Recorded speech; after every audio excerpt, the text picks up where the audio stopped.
નમસ્કાર, હું છું અંજલિ રાવલ અને તમે જોઈ રહ્યા છો ન્યૂ ભારત ન્યૂઝ. નજર કરીએ આજના ટોપ 25 ન્યૂઝ પર. રાજ્યભરમાં અખાદ્ય ખોરાક સામે તવાઈ થઈ રહી છે ત્યારે એક જ મહિનામાં 4193 એકમોની સઘન તપાસ હાથ ધરવામાં આવી છે. શંકાસ્પદ 1018 કિલો પનીર જથ્થાનો નાશ કરાયો છે ત્યારે તંત્રએ ગંભીર બેદરકારી બદલ 18 એકમો સીલ કર્યા. રાજ્યમાં ગરમી ઉકળાટ રહેશે ત્યારે આજે ઉકળાટનું પ્રમાણ વધુ રહેશે. હવામાન વિભાગ દ્વારા કરાઈ આગાહી. મહત્તમ તાપમાન 1 થી 2 ડિગ્રી ઘટશે અને ગરમી ઘટવા સાથે જ ઉકળાટ રહેવાની સંભાવના. નકલી દવાનો 1.21 કરોડનો જથ્થો જપ્ત કરાયો છે ત્યારે અમદાવાદ, વડોદરા અને ભરૂચમાંથી જપ્ત કરાયો છે. નશાકારક દવાના કાળા કારોબાર પર પ્રહાર કરવામાં આવ્યા છે. ગુજરાતમાં વધુ એક મોટી ચેમ્પિયનશિપ રમાશે ત્યારે ગાંધીનગરમાં યોજાશે આંતરરાષ્ટ્રીય કક્ષાની ચેમ્પિયનશિપ. એશિયન વેઇટ લિફ્ટિંગ ચેમ્પિયનશિપનું આયોજન. ભારતની સરહદે આવેલા કચ્છ જિલ્લામાં પશ્ચિમ કચ્છ એસઓજી પોલીસે એક મોટી કાર્યવાહી હાથ ધરીને આઈએસઆઈએસની વિચારધારાને અનુસરતા અને ફેલાવતા એક યુવકને ઝડપી પાડ્યો છે. ધોરણ 10 થી 12 ના વિદ્યાર્થીઓ માટે મહત્વના સમાચાર સામે આવી રહ્યા છે. ધોરણ 12 સાયન્સ અને કોમર્સનું પરિણામ 4 મેના રોજ આવવાની શક્યતા છે ત્યારે સોમવારના રોજ જાહેર થઈ શકે છે. ગુજરાતમાં કાળઝાળ ગરમી વચ્ચે હવે હવામાનમાં મોટા પલટાના સંકેતો મળી રહ્યા છે ત્યારે આગામી 5 થી 8 મે દરમિયાન રાજ્યના વિવિધ ભાગોમાં વાતાવરણમાં અચાનક પલટો આવશે.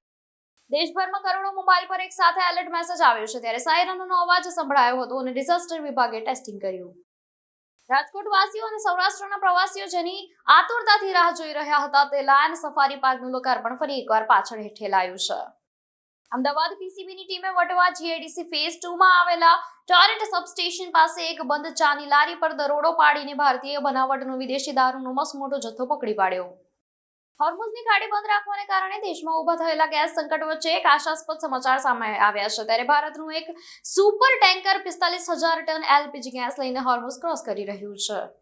મતગણતરીમાં કેન્દ્રીય કર્મીઓની નિમણૂકમાં કશું ખોટ નથી ત્યારે કશું જ ખોટું નથી એવું સામે આવી રહ્યું છે અને ડીએમસીને સુપ્રીમ કોર્ટનો મોટો ઝટકો લાગ્યો છે. આ મામલે કોઈ પણ પ્રકારનો આદેશ આપવાનો ઇનકાર કર્યો. સોનું અને ચાંદીમાં અઠવાડિયામાં મોટો કડાકો નોંધાયો છે જેમાં સોનું 1,000 અને ચાંદી 3,000 રૂપિયાથી વધુ સસ્તી થઈ. રાજકોટ ભીષણ ગરમીમાં જનજીવન ઠપ થયું છે ત્યારે તાપમાનનો પારો 42 ડિગ્રીને પાર ગયો છે. રાજકોટમાં ગરમીનો પારો આસમાને પહોંચ્યો છે. રસ્તાઓ ઉપર કુદરતી કર્ફ્યુ જેવો માહોલ જોવા મળી રહ્યો છે. લૂ લાગવાના કેસમાં વધારો થયો. ડુમસ સી ફેસ પરથી મુખ્યમંત્રીનું સંબોધન છે ત્યારે ગુજરાતને દેશનું ગ્રોથ એન્જિન ગણાવ્યું છે. મુખ્યમંત્રીએ સુરતને હીરા અને ટેક્સટાઇલનું વૈશ્વિક હબ ગણાવી વિકાસ યાત્રાના વખાણ કર્યા. એએમસીએ 4 મહિનામાં 6800 થી વધુ લારી ગલ્લા અને 25,000 હોર્ડિંગ્સ દૂર કરાયા છે ત્યારે 2.57 કરોડનો દંડ વસૂલાયો છે અને શહેરના વિવિધ ઝોનમાં ફૂટપાથ અને જાહેર માર્ગો પરથી ગેરકાયદેસર કબજા દૂર કર્યા. આસામના તિનસુકિયા જિલ્લામાં એક રહેણાંક વિસ્તારમાંથી બીજા વિશ્વયુદ્ધનો એક વણફોટાયેલો બોમ્બ મળી આવ્યો છે. ત્યારબાદ બોમ્બને કાળજીપૂર્વક નિષ્ક્રિય કરવામાં આવ્યો. ભારતીય એજન્સીઓએ વિદેશમાં છુપાયેલા ગુનેગારો માટે ઓપરેશન ગ્લોબલ હન્ટ શરૂ કર્યું છે જેમાં ડ્રગ્સ માફિયા અને ગેંગસ્ટરોને ટાર્ગેટ કરાશે. બાંગ્લાદેશનું ઢાકા બન્યું લ્યારી 127 સક્રિય ગેંગ સક્રિય થઈ છે ત્યારે કુહાડી ધારદાર હથિયારોથી કરે છે હત્યા. આમાં સૌથી મજબૂત 9 સ્ટાર ગેંગ છે. મિડલ ઈસ્ટમાં મહાયુદ્ધના એંધાણ ટ્રમ્પનું ઈરાનને છેલ્લું અલ્ટિમેટમ આપવામાં આવ્યું છે ત્યારે અમેરિકા સર્વનાશ કરવા તૈયાર છે અને અમેરિકાએ ઈરાનના અસ્તિત્વને મિટાવવા માટે 5 મુખ્ય ટાર્ગેટ નક્કી કર્યા. અમેરિકા પોતાના 5,000 સૈનિકો જર્મનીથી પાછા બોલાવશે ત્યારે જર્મન ચાન્સેલરે કહ્યું હતું કે ઈરાન યુદ્ધ જે છે એ ઈરાન વિરુદ્ધ તેમનું પ્લાનિંગ યોગ્ય નથી અને આનાથી ટ્રમ્પ નારાજ છે. ટ્રમ્પે યુરોપિયન યુનિયનની કાર ટ્રકો પર 25% ટેરિફ લગાવ્યો છે અને કહ્યું કે વેપાર કરારનું પાલન નથી કરી રહ્યા. છૂટ જોઈએ તો અમેરિકામાં મેન્યુફેક્ચરિંગ કરો. ગુજરાત ટાઇટન્સે ટીમ ડિનર સાથે ગુજરાત દિવસની ઉજવણી કરી છે ત્યારે ખેલાડીઓએ પરંપરાગત ટાંગલિયા શર્ટ પહેર્યા હતા.